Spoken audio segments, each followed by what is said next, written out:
Howdy folks, if you watch cocktail content on YouTube, and I'm pretty sure that you do, then you've seen truffles on the rocks. Now Jean-Felix recently made a homemade Black Forest Amaro in his sous vide. I'm gonna try out his recipe. I'll show you how I got along. A couple of mishaps along the way, so stay tuned for that. Let's go!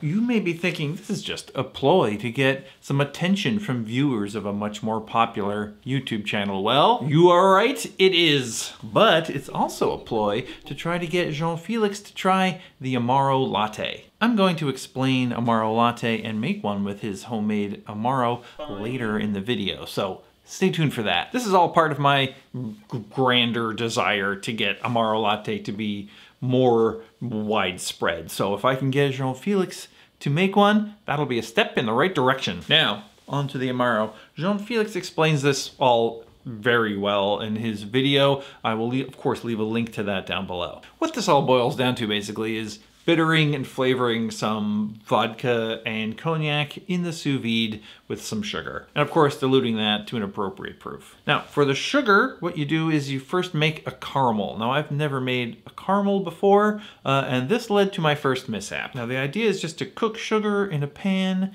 to caramelize it and make it delicious. Now, I was referring to the written instructions in his video because I didn't want to go back and watch the whole video a bunch of times to find what temperature to cook the sugar to. So I just referred to the description, and in the description it said 175 degrees Celsius, which is about 350 something degrees Fahrenheit. But in the video he said it was actually supposed to be 125 degrees Celsius, which is more like 250 Fahrenheit. So the first time I did it to a too high a temperature and I burnt the heck out of it. Now, I could see that I was burning it, but I had some kind of primal need to follow the instruction to the exact number, which is absolutely a me problem. So I started this over again, 175 grams of sugar, cooked it to 125 degrees Celsius, about 257, something like that. Came out a nice golden brown color. Put that on a parchment on a sheet pan to cool, and we can move on to the second steps.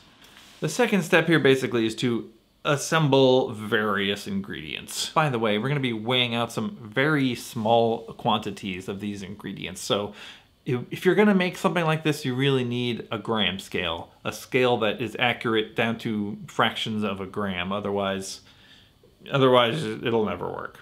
Now, we're doing this in the sous vide, so to my sous vide bag, I am adding 115 grams of cherries. That's about 10 cherries. We got 15 grams of cocoa nibs, 9.5 grams of rhubarb root, 1.5 grams of licorice, 0.8 grams of cinnamon. I'm using cassia chips, should be fine. 0.5 gram of gentian, 0.5 gram of pink peppercorn, but I didn't have pink peppercorn, so I'm using black peppercorns. 0.3 grams of cardamom seeds. I'm actually using ground cardamom, which, I don't know, that might have been a mistake, but I'm plowing ahead. 0.2 grams of star anise, a very tiny amount, like 1 arm of a star of star anise.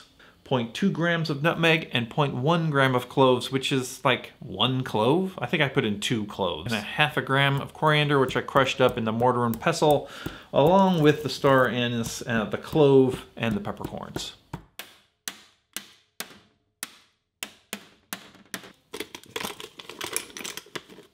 Next, we're adding 400 milliliters of vodka to the sous vide bag. I'm actually using 100 proof vodka, which might make my Amaro just slightly higher proof than Jean-Felix's. I think that's probably fine. And we're also adding 150 milliliters of cognac. He suggests using Armagnac. I only have cognac on hand, so I'm using cognac. Now, I just need to seal up this bag, and that led to my second mishap. Now, I have this vacuum sealer, which I found on the sidewalk for free. Oh, sweet. Now it works okay, but not great. I thought I could get it to seal this bag without doing any vacuuming, but apparently it does a little bit of vacuuming every time it seals, so it actually sucked a little bit of my vodka and cognac mixture out of the bag. I would call this a minor disaster that led to some stress. So obviously this isn't going to work, so I just sealed up the bag with some binder clips. It doesn't need to be airtight for this procedure. This goes in the sous vide at 64 degrees Celsius, which is 147 degrees Fahrenheit. Side note, if you're putting any alcohol in the sous vide, never go above 170 degrees Fahrenheit, about 74 Celsius, because alcohol will boil at about 172 degrees Fahrenheit, and that is not what we're going for here. Now, I had a third tiny mishap, which is that I was going to dinner at a certain time with some friends that evening, and so my first two mishaps had sort of delayed the beginning of my sous vide process. I had to cut the sous vide timing down by about 15 minutes, which was not ideal, but I think it's probably fine as well. Once your sous vide is done, you're gonna strain it, dilute it to about 800 milliliters. I actually only did mine to 750, and then bottle it, and you're all done.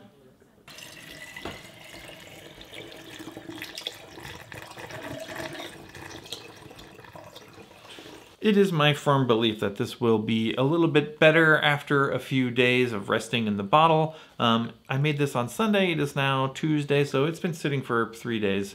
Let's give it a try. Now, rhubarb root has a distinctive smell and flavor, which this has comes through pretty strongly in this. This also has a pretty strong licorice aroma. And a bit chocolatey as well. Let's give it a taste. That rhubarb comes through really nice. Rhubarb is a delicious, like earthy, bittering agent. Tastes really good. The licorice comes through really strongly as well. I don't get a ton of cherry, maybe just a hint of fruitiness, but I do get a pretty strong chocolate flavor. It's very nice. It's nicely balanced. I think the proof is fine. I think it's a pretty good sweetness level. It's fairly complex. Like there is a bit of a serious licorice flavor, but overall I'd say it's got a very nice balance. The caramel's pretty nice. I think the caramel's giving it kind of a nice, complex sweetness, and it's got a nice bitter aftertaste. Delicious! Now, I split this into 2 bottles. I've got one that we're trying right now.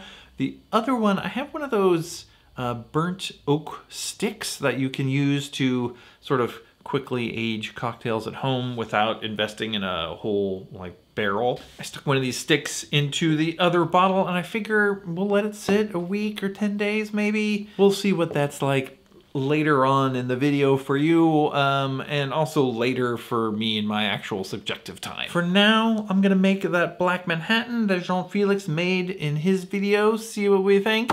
Let's mix it up.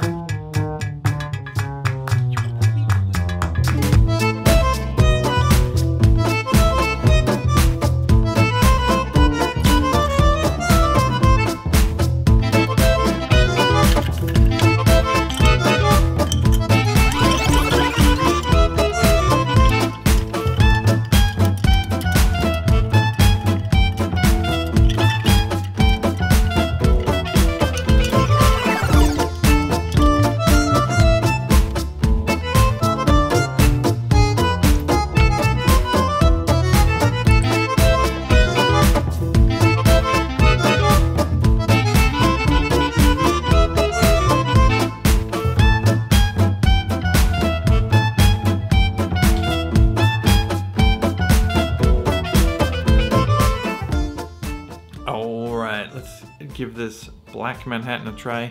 Black Forest Manhattan, or just Black Forest Manhattan? Black Forest Manhattan, I guess. Let's see what we think.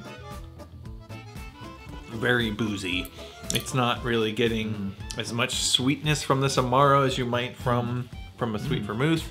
I mean, it's lovely. That rhubarb root, I keep talking about rhubarb root, but it really is it's really good flavor, really earthy, a little smoky even. And it comes through as an aftertaste on this. This is delightful. If you've watched my videos, you know I prefer a slightly sweeter Manhattan, so I would actually put a actually put a little sweet vermouth in this, or even just like a bar spoon of Demerara sugar or something like that. That would probably make it better for me, but you know what? I think this Amaro's working great. And now, the moment you've all been waiting for. Truffles on the rocks, Black Forest Amaro Latte. Amaro Latte comes in 2 variants. The basic variant's just milk and Amaro, and that's what I'm gonna be doing today. The more complex version relies on a secondary liqueur and a bar spoon of honey syrup to clean up some of the bitter aftertaste that these Amaros provide in this format. I'm gonna link to a couple of videos that will explain all this in more detail down below in case you're interested, which I hope you are because it's delicious. Let's whip up this Amaro Latte.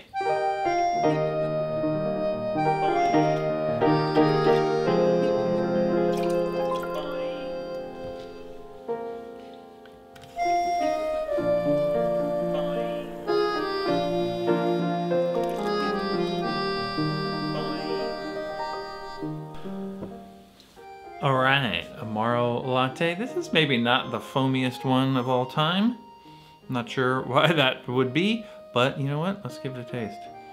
It smells amazing. It's so like the herbs, the herbs and spices just really come through in this in a hot version. That is really good. It's not too bitter. Sometimes the bitter ones are a little hard to take. Yeah. This one isn't too bitter on the aftertaste. It's got almost a minty taste, which there's no mint in the Amaro, so I'm not sure what that's coming from. Maybe the licorice, but warm, comforting, a little chocolatey, a little licoricey, that rhubarb bitterness. Yeah, it makes an excellent Amaro Latte. I think it would be, it would also work if we decide which, what to add to it. Maybe even a chocolate liqueur, and a little honey, like the more complex version would be good. There are a million possibilities. But yeah, Black Forest Amaro Latte, delicious. Okay, I'm gonna wait a few days for this other bottle of Amaro to age a little bit. When I see you again, we'll try that. Let's go. All right, we're back. It's been about a week. So that means my Amaro's been aging for about 10 days or so. We're gonna give it a try. I thought it might have gotten a little darker than the original. This is the original, but it seems to be right about the same color. It smells very similar, still very licoricey. I'd say overall it's a bit mellowed. It's got a little bit of that sort of tannin from the oak, but it's got a little extra vanilla flavor to it. I think that's kind of fun. Let me taste the original again, just to remind myself. Yeah, the original, a little less vanilla, a little more chocolate, but both pretty good. I'm pretty happy with my aging. I think I'll maybe let this sit a couple more days and then I'll put it through a coffee filter. By the way, I did run my original through a coffee filter as well. I did that today. It had a few, like some sediments forming, a few floating bits, so I decided put that through a coffee filter. That's always a good idea. All right, conclusions. This is pretty good Amaro. I'm enjoying it. It isn't really like other things. It doesn't have a straight analog. It's pretty fun. The one I made doesn't have as much cherry as I might have thought. It has a nice chocolate and a fair bit of licorice flavor, but I really like it a lot. It's inspired me to think maybe I could tweak this recipe and maybe make one that doesn't have licorice, but maybe it has a bitter orange peel. Maybe I put tonka bean in there to, get some more of those vanilla spicy flavor notes. So yeah, I might do that in the future for fun. And yeah, so anyway, make an Amaro Latte, all of you. They're so good. I can't say enough how just surprisingly delicious they are. We'll put a link right here on the how-to video. In the meantime, thanks for watching, and we will see you next time.